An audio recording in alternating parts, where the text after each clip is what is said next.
ఈరోజు ఒంగోలులో ప్రచార కమిటీ నాయకత్వంలో జోన్ 4 సమావేశం జరిగింది. కాకుమాను రాజశేఖర్ గారు,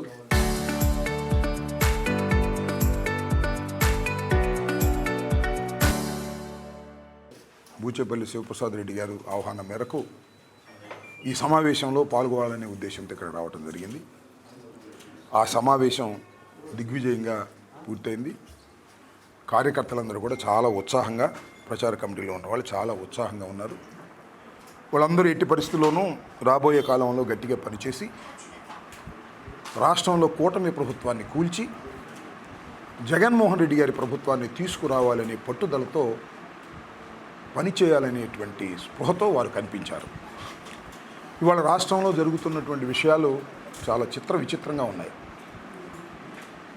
ఒకటి, రాజకీయ పార్టీ మీద, ప్రత్యర్థి పార్టీ అయినటువంటి వైఎస్ఆర్ కాంగ్రెస్ పార్టీ మీద రాజకీయంగా ఎదుర్కోవాలనేటువంటి ఉద్దేశం చంద్రబాబు నాయుడు గారికి లేదు. ఎలా ఎదుర్కోవాలి అంటే వ్యక్తిత్వ హననం చేయటం, పోలీసుల చేత ఫాల్స్ కేసులు పెట్టడం, భయపెట్టడం, లేదు ఆయనకున్నటువంటి మీడియా శక్తితో కళ్ళబొల్లి మాటలు చెప్పి దుష్ప్రచారం చేయటం. ఉదాహరణకి మావిగన్ అనే ఒక ప్రపోజల్ని గౌరవ మాజీ ముఖ్యమంత్రి జగన్మోహన్ రెడ్డి గారు తీసుకొచ్చారు. అది తీసుకొచ్చిన దగ్గర నుంచి ఎన్ని రకాలుగా అది పెద్ద బూతు పదమైనట్టు, మావిగన్ అనేది అది అసలు అసాధ్యమైనట్టు రకరకాలుగా ట్రోల్ చేశారు. రకరకాలుగా వాళ్ళకు ఉన్నటువంటి ఛానల్స్ చెప్పించేటటువంటి ప్రయత్నం చేశారు. లైక్ లడ్డు, తిరుపతి ప్రసాదంలో కొవ్వు గెలిచిందని, పంది కొవ్వు గెలిచిందని, చేప నూనె గెలిచిందని, ఏ విధంగా అయితే టీవీ ఛానల్స్లోనూ ఆయనకున్న మీడియా శక్తితోనూ ప్రచారం చేసి డామును సతికిలు పడ్డాడో ఆ రకంగా ఇది కూడా మొదలెట్టాడు. ఇది కూడా అదే పరిస్థితి జరుగుతూ ఉంది. మావిగన్ అనేది ఒక అద్భుతమైనటువంటి ప్రపోజల్. అయితే ఏమండి అద్భుతమైన ప్రపోజల్ మీరుండగానే ఎందుకు పెట్టలేదు అని అడిగేవాళ్ళు ఉంటారు, సహజం. మేము ఉన్నప్పుడు 3 రాజుల ప్రపోజల్ పెట్టాం. దాన్ని అడుదిప్పి చాలా మేనేజ్ చేసి అది కాకుండా చేశారు. ఓకే, అది ఎప్పటికైద్దండి నాకు తెలియగలుగుతాను. అమరావతి ఎంతకైద్ది? అమరావతి ఎప్పటికైద్ది? అమరావతి అసలు నేను తెలియక అడుగుతా, విఘ్నులైనటువంటి ఆంధ్ర రాష్ట్ర ప్రజానీకాన్ని అడుగుతా ఉన్నా, తెలుసుకోండి. రాజధానిని నిర్మించవలసినటువంటి స్థాయిలో ఆంధ్రప్రదేశ్ ఉందా? 12 సంవత్సరాల క్రితం విడిపోయినటువంటి ఆంధ్రప్రదేశ్ ఒక మహా అద్భుతమైన పట్టణాన్ని నిర్మించి దాన్ని రాజధానిగా తయారు చేసుకోవాల్సిన అవసరం ఉందా? మనకు పట్టణాలు లేవా? హైదరాబాద్ ఎవడన్నా నిర్మించాడా? బెంగళూరు ఎవడన్నా నిర్మించాడా? చెన్నై ఎవడన్నా నిర్మించాడా? అక్కడ ఉన్న పట్టణాలు, ఆ పట్టణాలు సెలెక్ట్ చేసుకున్నాం, అవి ద్విగుణీకృతంగా పెరిగిపోయాయి. ఇవాళైనా చంద్రబాబు నాయుడు గారికి జ్ఞానం ఉంటే, తెలివితేటలు ఉంటే, అనుభవం ఉంది, ఏమి లాభం ఉంటే మనకు ఉన్నటువంటి పట్టణాలను ఆయన ఇష్టం వచ్చింది సెలెక్ట్ చేసుకోవచ్చు. ఏది వద్దన్నారో అది సెలెక్ట్ చేశాడు. దేనికోసం? రాష్ట్ర ప్రజల కోసమా? రాష్ట్ర అభివృద్ధి కోసమా? కాదు, అవినీతి కోసం, లక్షలాది కోట్లు కాజేయటం కోసం, కమిషన్ల రూపంలో. అరే మీ దుంపదేగా 14,000 నుంచి 16,000 స్క్వేర్ ఫీటు ఏ బంగారంతో కలిపి పెడతారా? ఏమన్నా బంగారపు రజను, లేకపోతే వెండి రజను, ఇసుక బదులు వేస్తారా? నాకు అర్థం కాలేదు. ఇసుక ఫ్రీ ఏంటిది? ఎక్కడైనా ఉందా? ఎక్కడిది అద్భుతం? నాకు అర్థం కాల. 1 స్క్వేర్ ఫీట్ భవనం కట్టడానికి 16,000 రూపాయల ఎక్కడన్నా ఉందా ఈ భారతదేశంలో? బెంగళూరులో 4,500 ఫినిష్, హైదరాబాద్ 4,500 ఫినిష్. అదే ఇక్కడైతే మన తాడేపల్లిలోనూ లేకపోతే గుంటూరులో అయితే 2,500, మ్యాక్సిమం 5 స్టార్ ఇస్తే 3,500. ఎక్కడ 16,000 అయ్యా? నాకు అర్థం కాలేదు. ఏం చేద్దాం అనుకుంటున్నారు మీరు? మీకున్నటువంటి దోపిడీదారులకి కాంట్రాక్టర్ రూపంలో దోపిడీదారులు వచ్చి దోచుకుపోతారు.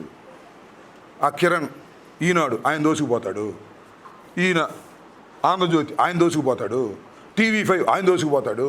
వీళ్ళందరినీ పెట్టుకొని వాళ్ళకు వేరే రకంగా కాంట్రాక్ట్లు ఇచ్చి వాళ్ళ దగ్గర నుంచి డబ్బులు కాజేసి నువ్వు కిక్ బ్యాక్స్ తీసుకునేటువంటి పరిస్థితి దిగజారిపోయావంటే నువ్వు ఏందయ్యా? నాకు అర్థం కాలేదు. నాకు అర్థం కాదు. చంద్రబాబు నాయుడు గారు ఇవాళ ఏదో మీ పుట్టినరోజు కదా, ఒకసారి పునరాలోచించుకో.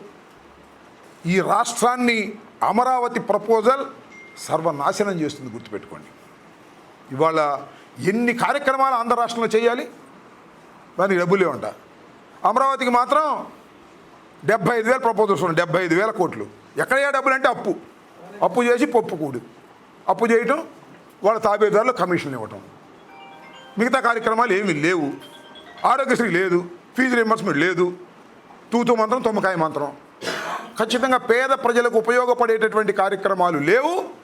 కేవలం దండుకు తినాలనే ఉద్దేశంతో మాత్రమే అమరావతి ప్రపోజల్ తీసుకొచ్చి దానికి ఒక రాజధాని పెట్టారు. అసలు అమరావతి ఎక్కడుంది, రాజధాని ఎక్కడుంది? అమరావతి ఏమో ఆ గుడి మాకు తెలుసు, మా గుంటూరు జిల్లా అది ఎక్కడో ఉంది.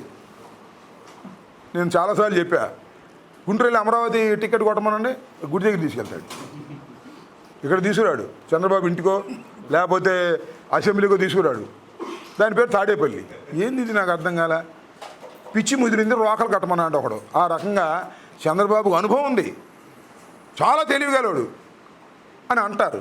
తెలివిగలడు నువ్వు, నాకు అర్థం కాల. నీకు అనుభవం ఉంటే ఉండొచ్చు.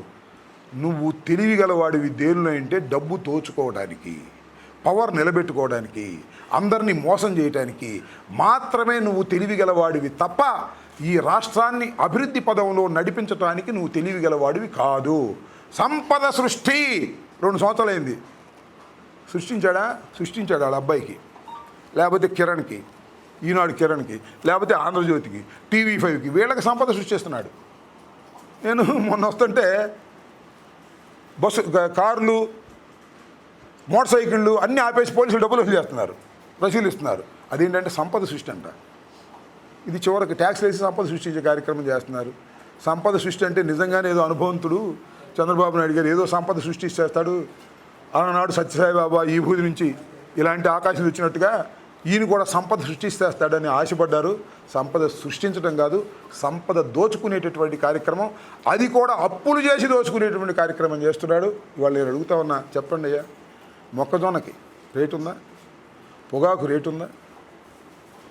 దేనికి, వ్యవసాయ ఉత్పత్తులకు దేనికి రేటు లేనటువంటి దౌర్భాగ్యమైన పరిస్థితి వాళ్ళ రాష్ట్రంలో వచ్చింది అంటే అది నారా చంద్రబాబు నాయుడు గారి యొక్క విధానాల వల్ల తప్ప మరొకరి వల్ల కాదు అనే విషయాన్ని కూడా ఇక్కడ గమనించాలని ఈ సందర్భంగా నేను చెప్పదలుచుకున్నాను.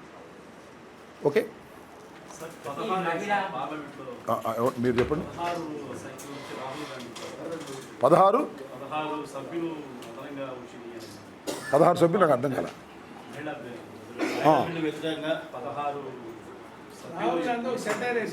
ఏమన్నాడు? 16 సంఖ్య అనేది చాలా విలువ ఉంది అని. అంటే 16 సంఖ్య అంటే తెలుగుదేశం పార్టీ అనుకుంటుంది, వాళ్ళు ఏమో రిటర్న్ ఓట్ వేసారు అని అడుగుతున్నారు. ఏమో మరి నాకు తెలియదు. వాళ్ళు తెలుగుదేశం వాళ్ళు అనుకూలంగానే వేసి ఉంటారు కదా, వాళ్ళకి ఏమైనా వేసారంటారా? అది రాహుల్ గాంధీకి, చంద్రబాబు నాయుడికి, రేవంత్ రెడ్డికి మాత్రమే తెలుసు. అసలు అది తెలియదు. నైతిక విలువలు ఉన్నాయండి చంద్రబాబు నాయుడికి? నైతిక విలువలు ఉన్నాయి అసలు? అడ్డగోలుగా కాంగ్రెస్ సపోర్ట్ చేశాడు, గుర్తుందిగా మీకు. ఇప్పుడు ఎన్డీఏలో ఉన్నాడు.